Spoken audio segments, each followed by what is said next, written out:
যাদের নামাজ পড়ার সময় দুনিয়াবি চিন্তা মনে আসে বা নামাজে অমনোযোগী তৈরি হয়, তারা ভিডিওটি শেষ পর্যন্ত দেখার অনুরোধ রইল। হযরত আলী রাদিয়াল্লাহু তাআলা আনহুর কাছে একজন ব্যক্তি এসেছে। তখন লোকটা বলল, হুজুর, আমার নামাজে মন বসে না। নামাজে দাঁড়ালে আমার দুনিয়াবি নানা চিন্তা আসে। হুজুর, আমার এই নামাজ কি আল্লাহ তাআলা কবুল করবেন? তখন হযরত আলী রাদিয়াল্লাহু তাআলা আনহা বলেছেন, না, তোমার নামাজ কবুল হবে না। তখন লোকটা মনে অনেক কষ্ট নিয়ে চলে যাচ্ছেন।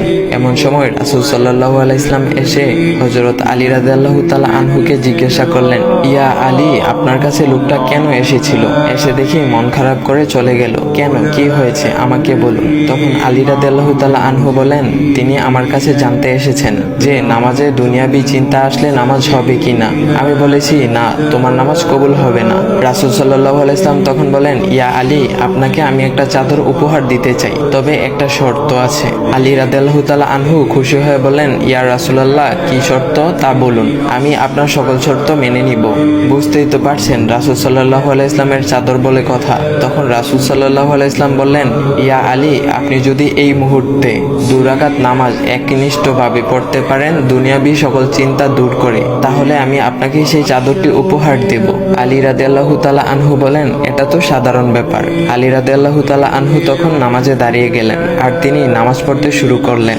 এমন সময় তার মনের মধ্যে শুধু ভাবনা চিন্তা আসতে শুরু করলো, আচ্ছা, আমাকে যে রাসূল সাল্লাল্লাহু আলাইহি ওয়াসাল্লাম যে চাদরটা দিবেন, সেটা কি ফাতিমার চাদর নাকি রাসূল সাল্লাল্লাহু আলাইহি ওয়াসাল্লামের? আচ্ছা, চাদরখানা দেখতে কেমন হবে?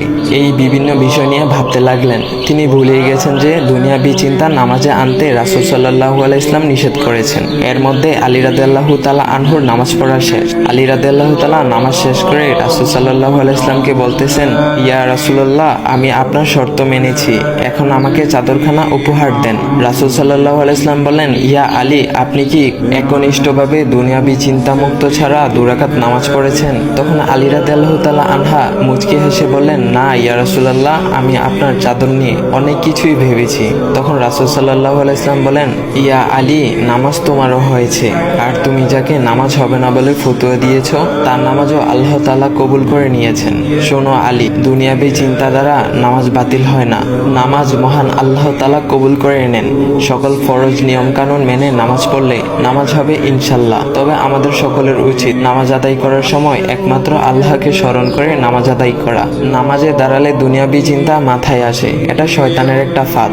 আল্লাহ তাআলা আমাদের সকলকে শয়তানের কুমন্ত্রণা থেকে হেফাজত রাখুক এবং সঠিকভাবে মনোযোগের সাথে নামাজ আদায় করার মতো তৌফিক দান করুক। সবাই বলি আমিন। চাইলে ভিডিওটা আপনি অন্যদের কাছে শেয়ার করতে পারেন, এতে অন্যদের ভুল ভ্রান্তিগুলো দূর হবে। তো গাইস, এমন ইসলামিক ভিডিও পাওয়ার জন্য ভাইয়ের আইডিটা ফলো করে দিয়ে যাও।